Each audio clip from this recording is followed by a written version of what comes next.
All right. Happy New Year, everybody. Welcome, welcome to the Unfazed, Unedited podcast, where we provide commentary on complicated topics in an uncomplicated format.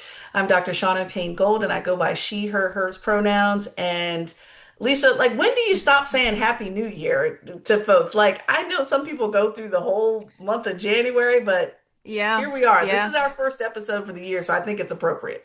I think it's appropriate. Yeah, I mean, I will probably still be writing 2025 into May. So it takes a little while for me to get into the groove of the new number on the end of the year. But Mm-hmm. yeah, Mm-hmm. here we are, 2026. I certainly hope this year does not barrel through as quickly as 2025 did, but I guess we'll find out. That's right. Exactly. Exactly. So, yeah, it was the blink of an eye for real. The blink of an eye. So, but we're back. And not only is it 2026, but this is, I feel like we need a drum roll right here.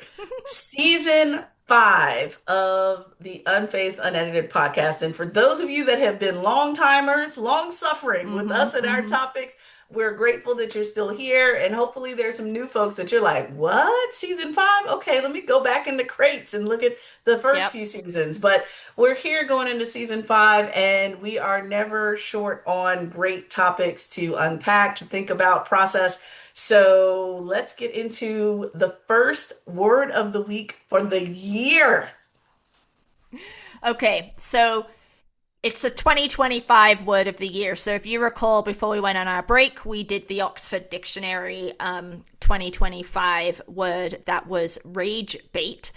And so apparently there are multiple dictionaries, which I did know, but every dictionary has its own word of the year and they're all different, of course. So I was Oh, gotcha. looking and I came across this Australian English dictionary called the Macquarie Dictionary, which I've never heard of, but I wanted to use their word of the year because I think it is something we are likely going to encounter to a much greater degree into and beyond 2026. So their word of the year is AI slop. And so what that means is it's a colloquial noun and it's defined as low quality content created by generative AI, often including errors and often not requested by the user. So you may have noticed a proliferation in all of the search engines popping up, all of, you type in your search and then there's a whole bunch of AI, generative AI responses to answering your questions, or you're on social media and you're seeing posts and images and statements and they're inaccurate, or maybe someone has 9 fingers, or there's just some random something and you are just inundated by this AI generated material that you haven't necessarily asked for. And so that is AI slop, and it is just getting worse and worse. And so I'm wondering, Shauna, if you'd heard of the term AI slop, and I'm fairly certain you've experienced it.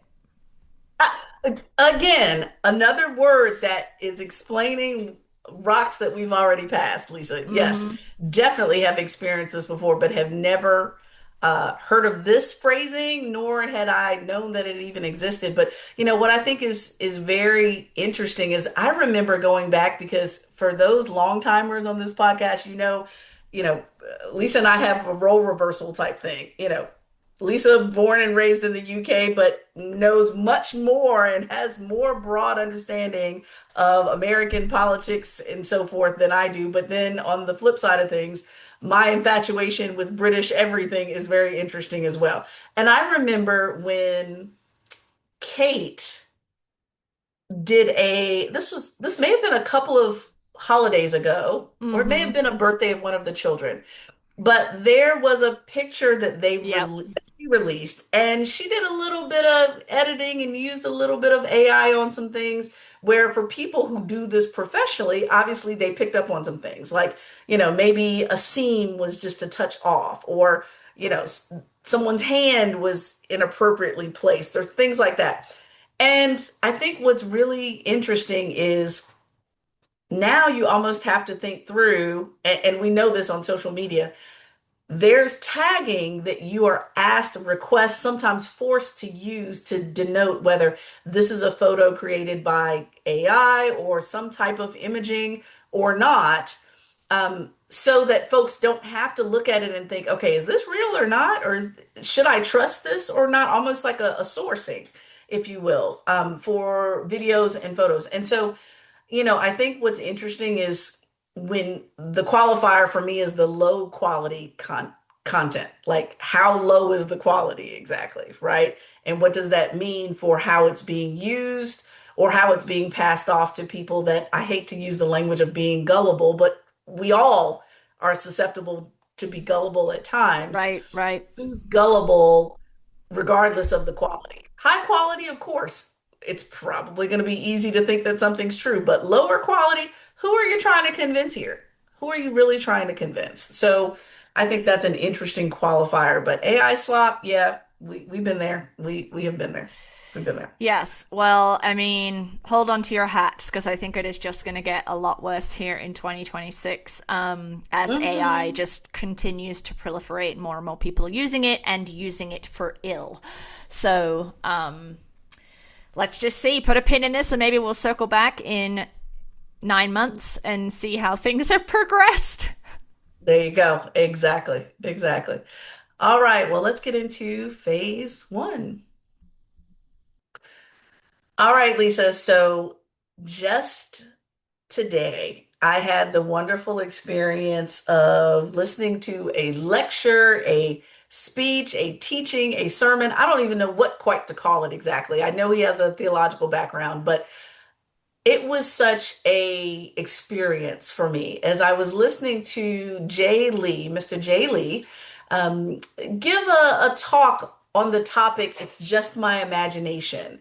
And usually, if you, especially in the Black teaching and preaching tradition, you usually have some type of title for what you're going to be talking about, and you sometimes have even a subtitle of what you're going to be talking about. And so he entitled it "It's Just My Imagination," which is a riff off of a wonderful song.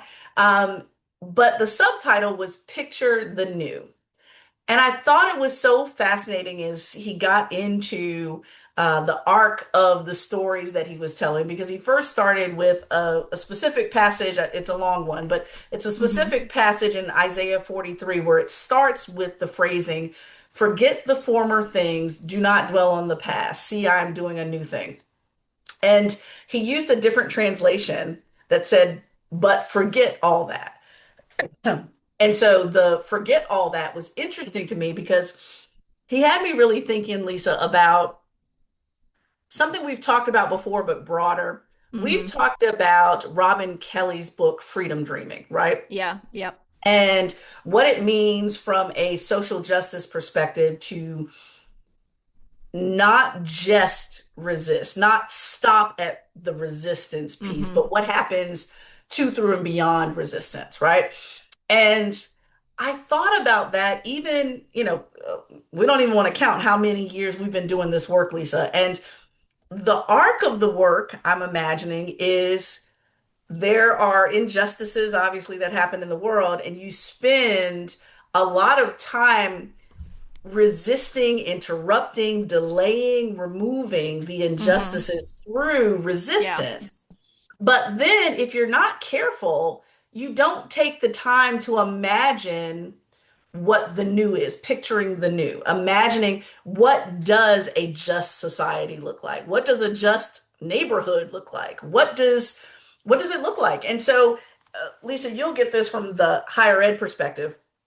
There have been many times, especially in student affairs work that I've done and probably that you've done or witnessed, where you're like, yes, go for it, students, as you protest.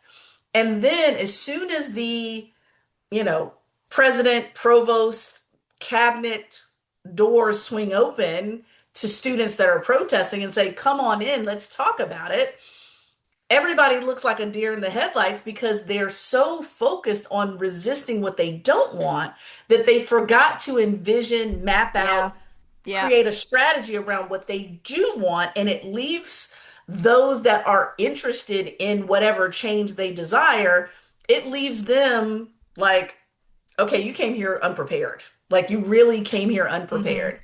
And so it was, to me, almost a cautionary tale, Lisa, around He eventually got into some language around the year of and, meaning that I don't want this and I do want that. And I think as folks in the line of work that we do, we don't need to let our foot off the gas of the resistance piece, but we also can't do it to the faltering or the neglect of the imagination piece of things. So I'll stop there. I have so much more to talk about. We've got even examples of this and how it shows up in the world, but I think, of course, Hmm. a easy example would be Dr. King, who certainly resisted, but also had a very clear map of what the beloved community could look like if fully fleshed out. Chairman Fred Hampton, who was the head of the Illinois Black Panther movement, Black Panther Party, rather, that had a very clear plan and very disciplined community organizing around what he wanted to see in his city, around, food and health clinics and education. Like it was a national model eventually of what he wanted to see happen. And I feel like we've got a lot of folks that are the Fred Hamptons that stop right before they strategize. Like they're good at resisting, but then the resistance takes so much energy that we forget to imagine. So I'll stop there. I'll stop there. Yeah, well, I was just jotting down some things as you were talking because it was kind of my popcorn brain was firing here. And I think coming off of 2025, and we talked about it a lot, as did, a bazillion other political and cultural commentators, that there was just such a fast and furious set of policy changes and behaviors and attitudes that really left many of us feeling like we were playing catch up, right? And so that all that could be mustered was how do we put up the barriers, right? How do we prevent some of this stuff from going into effect? And a lot of that happened legally, right? A lot of that happened through the court system. And so I think this is such an interesting idea that you happen to hear it right at the beginning of 2026, because it does beg the question about how can we move forward in 2026 as the quote unquote resistance, but not with only the resistance tool in our tool belt, right? And so I think about there's a couple of things sprung to mind. So Republicans in perpetuity hate the Affordable Care Act, also known as Obamacare, and constantly want to repeal it or kind of kneecap it, but they don't really ever have any solutions for it. And so we saw that at the end of the year with the enhanced subsidies going away and failed attempts to try and do something about that. We're probably going to head into another fight about that at the end of this month, because the kind of continuing resolution that ended the government shutdown last year is going to come up again on January 30th, I think. And so, to your point about the student example, I see this with the healthcare debate that we just want to get rid of the Affordable Care Act. Whether or not I know anything about the Affordable Care Act, about the fact that millions of people are now insured, like what it means, I don't care. I don't like it. Just get rid of it. But then there's like nothing in its place, right? And so the harm that could be caused there is quite significant. So it's just not solution oriented. It's more ideological opposition oriented. And I think Democrats or people on the left or even center folks fall into that trap. Get rid of these things, stop doing these things. And I think that's why the Democratic Party has struggled.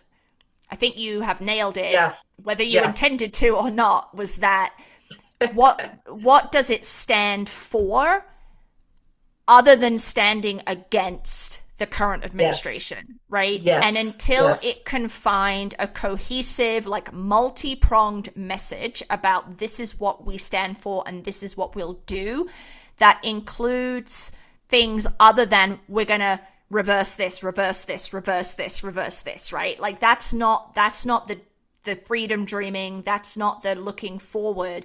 And so I think about That's right. Zohar Memdani in New York. His campaign was not an current administration campaign. His campaign was, here's what I want to do for you. I want to work on free bus transportation, childcare, right?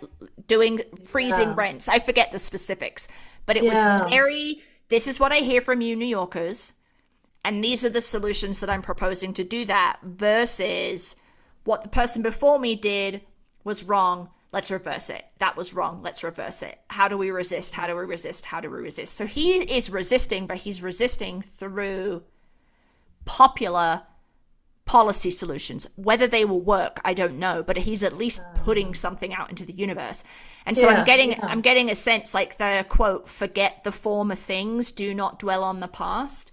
yeah, I yep. think we, you and I, and others kind of in our boat could learn a lot from that as about how we approach 2026, because we have, it's gonna, Mhm. there's gonna be a lot that's gonna probably happen this year. Well, and what I really loved about Jay kind of laying this out was it's it's kind of like putting together childlike imagination with Mm-hmm. adult execution on Okay. things, right? And reminding us, even as adults, how we imagine every day, but we don't see it as imagining. And it's a great way to start further developing what you imagine as the world. So, for example, he used some really basic examples like, let's say, Lisa, you and I are going to a very, I don't know, a very swanky dinner. And they say on the invitation it's black tie. And I'm sure for me, I'm immediately thinking, oh Lord, what am I going to wear? Like I'm trying to envision, do I want to wear a pantsuit? Do I want to wear a dress? Do I want to Mm-hmm. wear what kind of shoes do I want to wear? I start imagining what I want to wear. Or something as basic as dinner. It's like, oh well, let me think about what I want for dinner. And you start envisioning what you want on the plate. Right. Right. We do that as functional adults all the time. It's rarely a case where we stop at focusing. Like Lisa, if I said, let's think about what we want for dinner. Yeah, you might think about stuff that you definitely don't want, but you certainly have to get to a place before your stomach takes over and you get hangry that what you really do want. And I think we stop there. And so he gave those micro examples of how we do imagine every day, but we forget to do it when it comes to the Yeah. things of community, Mm-hmm. of values, of what justice looks like. We stop at what justice doesn't look like because it's so much around us. And so getting to a place where we need to imagine daily, which then becomes kind of this prophetic thing. So Mm-hmm. even with, let's say, for example, we're building a house or we're building a community center or we're building a clinic or what have you. Someone has to draw up the pay. I mean, where's the blueprint here? And we stop there. We just say we don't want raggedy ass health insurance. Well, we don't say what we do want. And so Yeah. from there, it Mm-hmm. becomes the anti agenda. And so here's where we go with this next, which I think is powerful around your anti agendas that you brought up before, is that as much as political parties are what they are in this country, Right. Right. if social justice voices that have a clarion voice and a clarion platform for their voice would not think about this is the anti-red agenda, this is the anti-blue agenda, but this is Yeah. simply the agenda. Like let's Yeah. brainstorm from there. This is the agenda. This is what we see as just healthcare, as just immigration, as just voting rights without there needing to be this. I think, depending on what generation you're looking at, that was, yeah, it was labeled as bipartisan, but at least it was a little more imaginative than what we're doing now, Mm-hmm. which is you're wrong. And I'm going to stick with you're wrong without ever thinking about what's right Right. from a value Right. standpoint, Yeah. right? Yeah. And I think we do ourselves a disservice. And in fact, it may be doing more harm than good because if we're always at a place where, yes, absolutely resist, it's it's almost like demolition. Like, yeah, you're demolishing the house you don't want, but you didn't even think about building the house you do want. Right. That can kind of catch you like in this in-between status, and we're still not at a place where people's lives are better as a result. Yeah, it's interesting because I think what you're saying there dovetails a little bit with this kind of philosophy that's called the abundance agenda, which has been around for some time, but was Ah, recently uh-huh. popularized by Derek Thompson and Ezra Klein. They wrote a book about it, but this idea that process gets in the way of getting things done. So the reason we don't have enough housing is because not enough housing is built. And the reason why not enough housing is built is because in some states, particularly Democratic led states, there is so much procedural red tape and requirements. And I think we talked about this before, right? And so that's a form of resistance, right? Like we want to build homes, but we are going to make the process to build homes so egregiously difficult that homes are Sludge, not sludge. built. Sludge, yes, exactly, right? And Uh-huh. so, like, so what Ezra Klein would say, I think, is that, okay, Democratic Party, if you want to be the party of building affordable housing, then you actually have to build. Like, you actually have to create the conditions to build, which, to your point, is the solution, right? Like thinking about the Yeah, solution yeah, rather yeah. than just this, I want to build 500 million homes. Well, how exactly are you going to do that when there's all this red tape? So, Exactly. that is Exactly. something that I think is also really interesting to think about. How do we actually create the conditions where that imagination can take flight? Mm-hmm. Mm-hmm. Mm-hmm. Well, and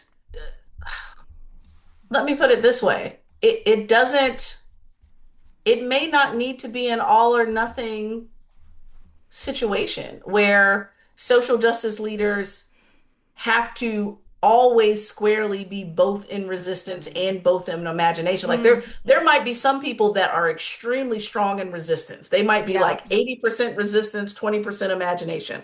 There are other folks that are the visionaries and the prophets and the people that can see down the street and around the corner, and they're the ones that set the vision for what happens next, right?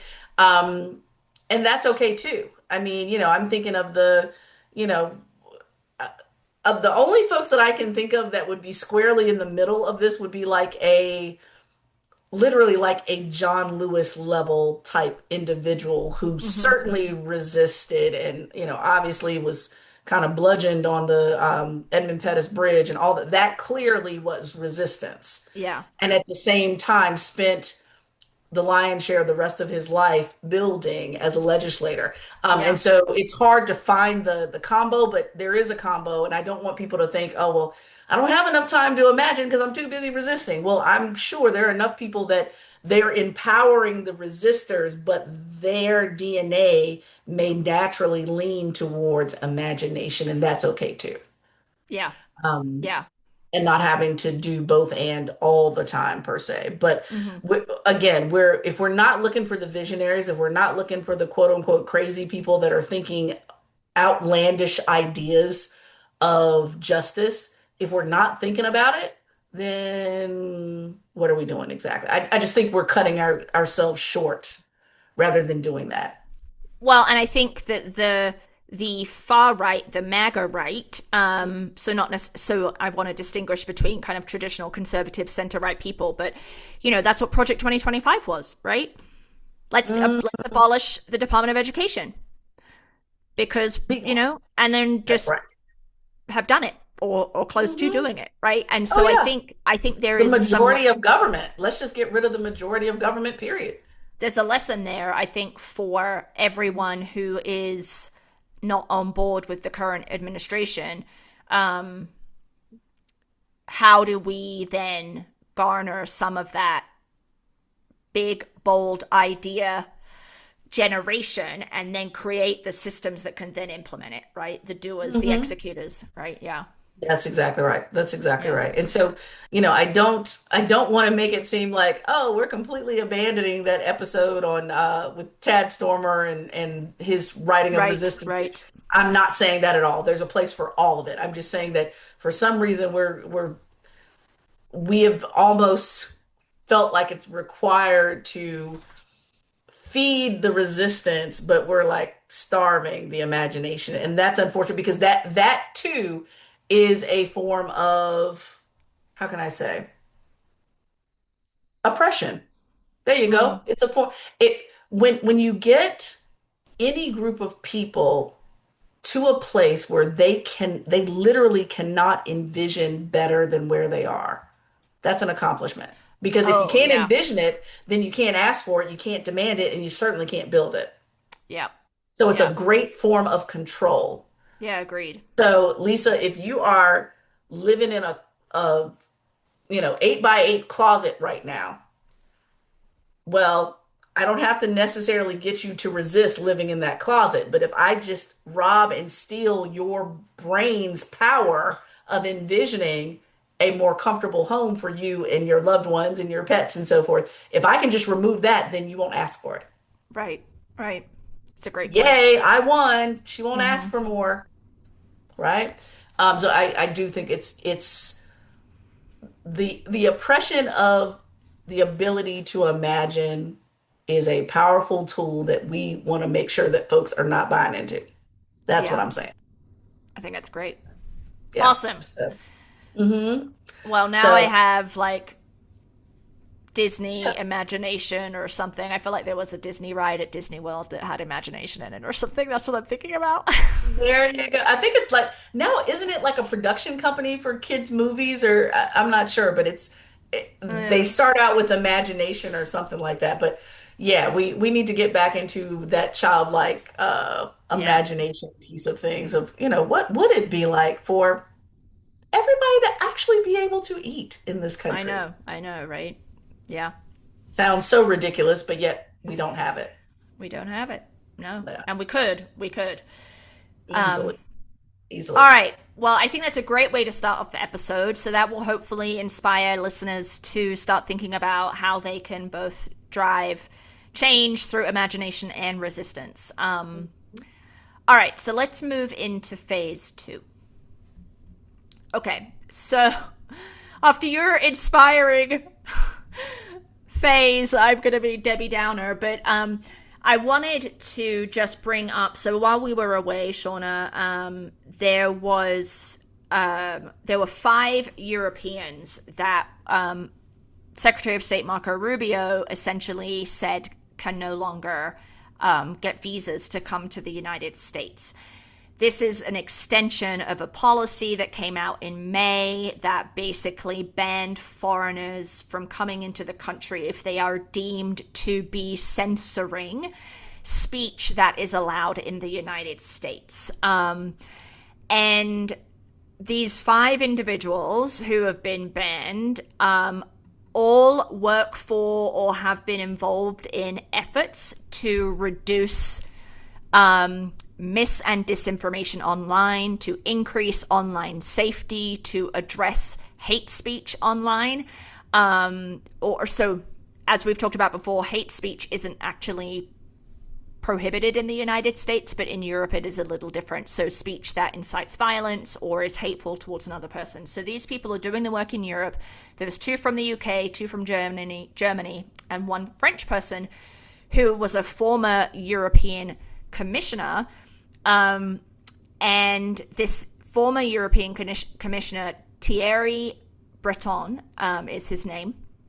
And he was around in 2022 when the EU passed the Digital Services Act, which basically imposed a set of strict requirements designed to keep the internet safe, to keep users online safe. And it included flagging harmful and illegal content like hate speech.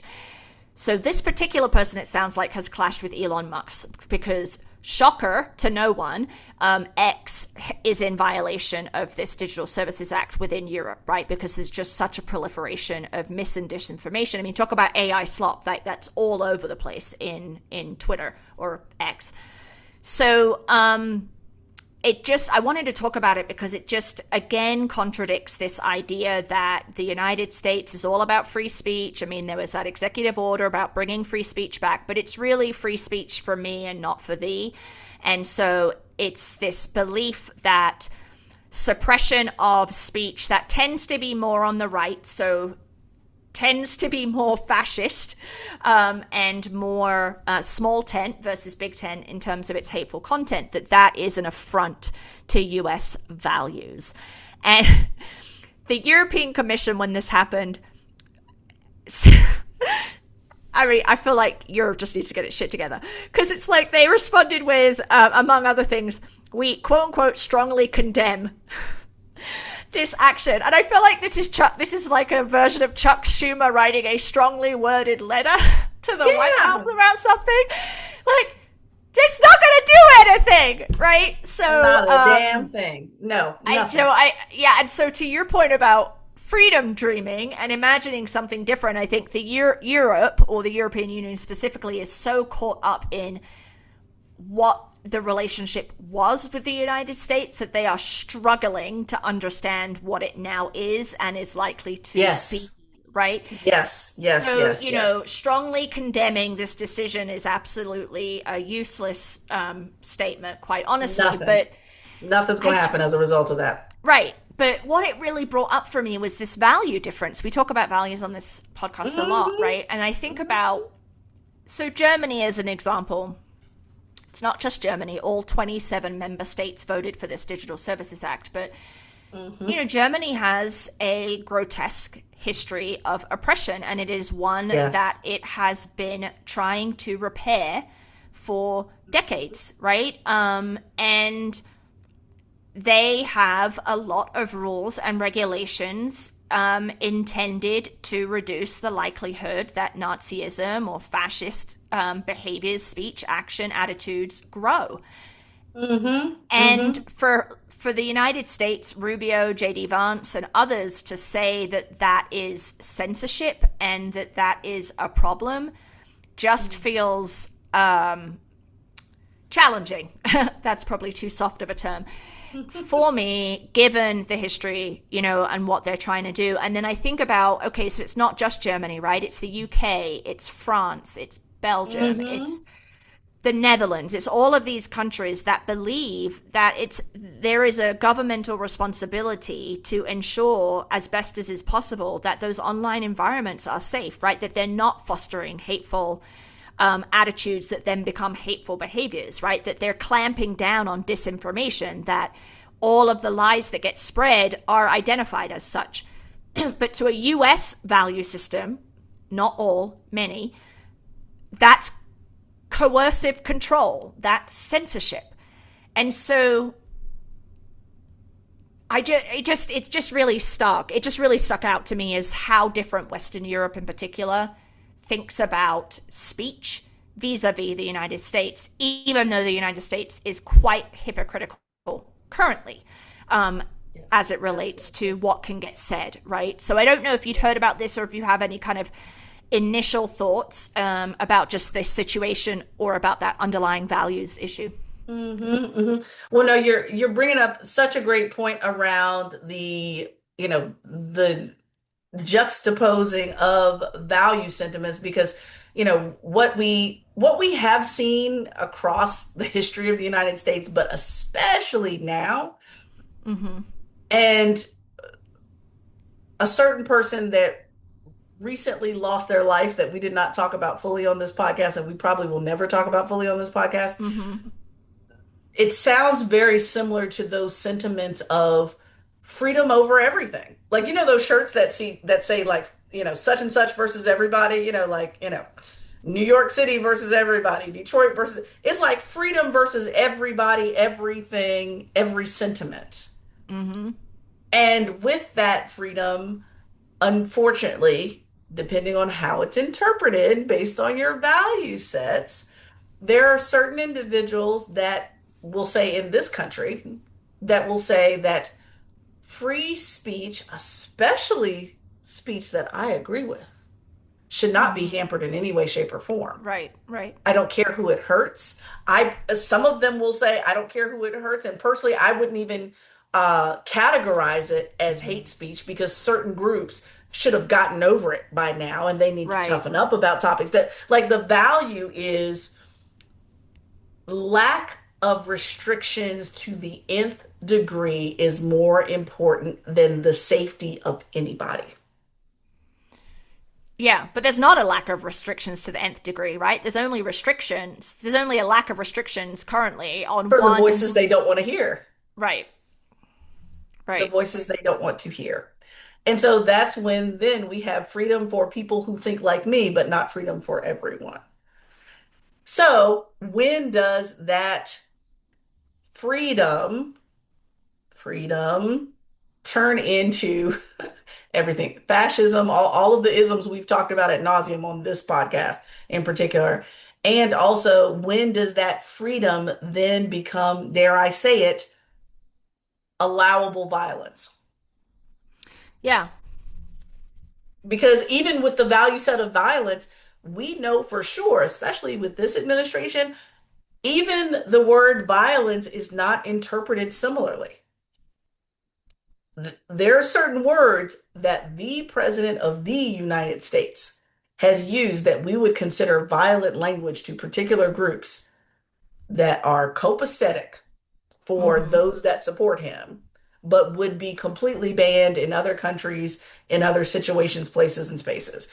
And so, given that, it's who in fact is free? The same question we've been asking from the beginning, from the inception of this country. Who in fact is free? Not everybody. And not based on the same value sets. Yeah. Yeah. We're not So when free to does say the same your things. right and when does and I think this is a age old, conversation that will always be had in this country. At what point does your freedom end and my freedom begin? Because they're Yeah. clearly not tied together. Right. Yeah. Yeah. There's that disconnect, isn't there, in the middle? And Mhm. it just feels really galling because earlier last year, I think the president was in Saudi Arabia, maybe, or the UAE, or somewhere, and he was giving a speech around, we're not like, no longer will the US interfere with other countries' ways of doing things. And the kind of the context around that was human rights violations, because we know Mhm. Saudi Arabia in particular has some pretty awful human rights violations. And so the kind Mhm. of rhetoric was that we're no longer going to tell you how it should be done, right? We're not going to interfere. Look, gone are those days where the US is nation building or exporting democracy or exporting our values. Mhm. Blink Mhm. twice, and we now have a situation where these 5 Europeans have been prevented from entering the US because they are, quote unquote, censoring Yeah. speech that the United States thinks should be allowed. Well, then, how is Allowed. that not exporting your values? How is that not then trying to coerce another country to do things the way that you're doing, right? So, Mhm. again, we Mhm. think about it. Okay, so Saudi Arabia and other countries with human rights violations, Russia included, you're all good. We're not going to tell you how to do things. Right. Oh, but Mhm. countries that hold right wing or really, right, it's primarily a lot of this is on the right, but there is some of it on the left at the fringes, right? When you try to hold those people accountable, we're not having it. And now there are going to be immigration and other Mhm. financial consequences to that. Oh, Lord. Well, and at what point, especially with this administration, at what point do we acknowledge that this person is very cool with attempting to be king of the world? Yeah.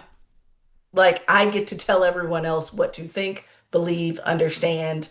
I get to control what you're exposed to and what you're not exposed to. I get to control what has a megaphone and what is silenced. I get to control that already bad enough in the country and now outside of the United States. Mm-hmm. Unless you're an Control. authoritarian leader, and then it's all just fine, right? But if you're liberal democracy, But even that's control too, though. Even the lack of response or resistance to what they're saying is also a point of power. It's right? a point of power to oh yeah, I'm not going to disagree with them. I'm going to let them do their thing because I agree. So I'm just going to let them do their thing. Yeah, yeah, you're Yeah, right. that's a point of power. That's a point of power because we pay attention to those that this administration resists, and we pay attention to those that they don't resist. Yeah, I just, Even when it's not outright support, because sometimes it's like unspoken support. Like it yeah, doesn't have to be like, yeah, keep going, but it's like they're not putting up a fight at all to those messages being spread. I just don't understand. I mean, I do understand, but I also don't understand. Like, what are you doing? Like, What, like what are you doing? Like I mean, these are organizations that are doing good in the world, right? That Mhm. they're preventing lies from being spread online. They're preventing online bullying or trying to, right? Online hate. Like, why would you be opposed to that? I mean, like, I understand why they're Yeah, opposed to it, but it's just, like, well, and it's, it's the opposition, which I love that how you phrase that because the the opposition sometimes isn't even opposition. It's I don't even believe that exists. Like you're talking about the bully of the world that's mm, not preventing bullying. Of course not, because they right. don't think that that behavior is a problem. I don't think that's a problem. Yeah. They don't think it's a problem.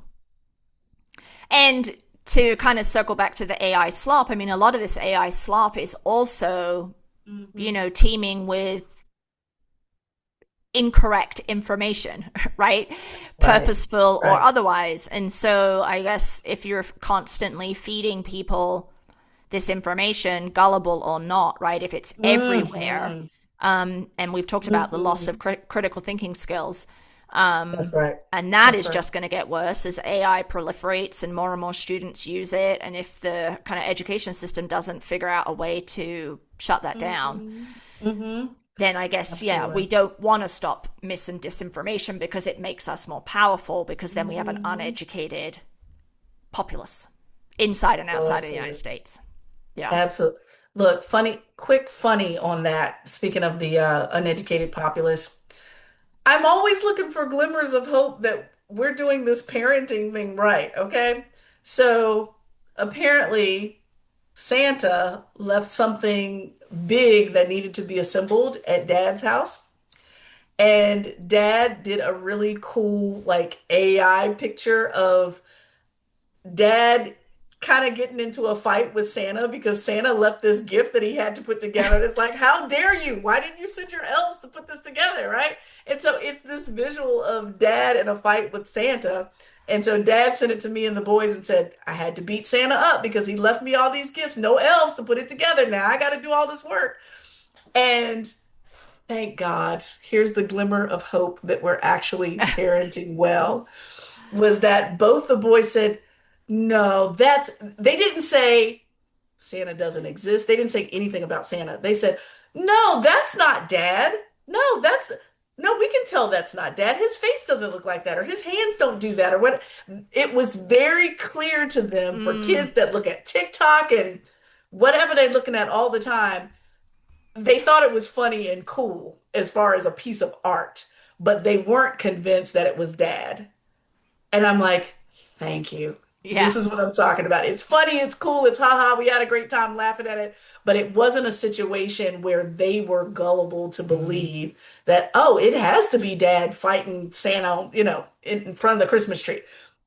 They questioned a healthy questioning of, is this true? Is it not true? And furthermore, who created it to Yeah. send it to me where I even have to make this determination? Now, of course, it's Dad, so we trust Dad. But the fact that they questioned it without just patently believing things, I Great. think they did a better job with the Dad and Santa fight than we do with politics in this country, and probably further than this country. But here we are. So, Yeah. Yeah. So I guess just be vigilant, folks. Recognize that, yeah, we have some serious violations of free speech that are now being exported. yeah. And also the idea that preventing harm is a Mhm. violation of free speech is definitely an Mhm. avenue that is being pursued aggressively in this country, shall we say. There you go. There you go. Oh, all right. Well, I think this was apropos considering when this podcast is going to land. As we shared before, this is the first episode of season 5. It's the first episode of 2026, and it lands on a pretty unfortunate day in the history of the United States. And so we're hoping Yes. that this adds to the opportunity to reflect and think and strategize on how we're going to imagine something better and do something differently moving forward. So hopefully this landed at the right time and space for you as you reflect on those things. But That's a wrap for this week's episode of Unfazed Unedited. You can reach us on all your social media and podcast apps at Unfazed Unedited with brackets around that first un. You can email us at info@unfazedpodcast.com or just go to the website, unfazedpodcast.com, where you can access everything, old and new shows. And so, in the spirit of imagination and reflection on this important day, send this out to some folks. Send this out to people, like, subscribe, leave a review, share it with some friends, some coworkers, or others in this phase of, gosh, 2026. I got to practice saying it, Lisa. Yep, This yep. phase of 2026. But All see you right. next time. See you next time.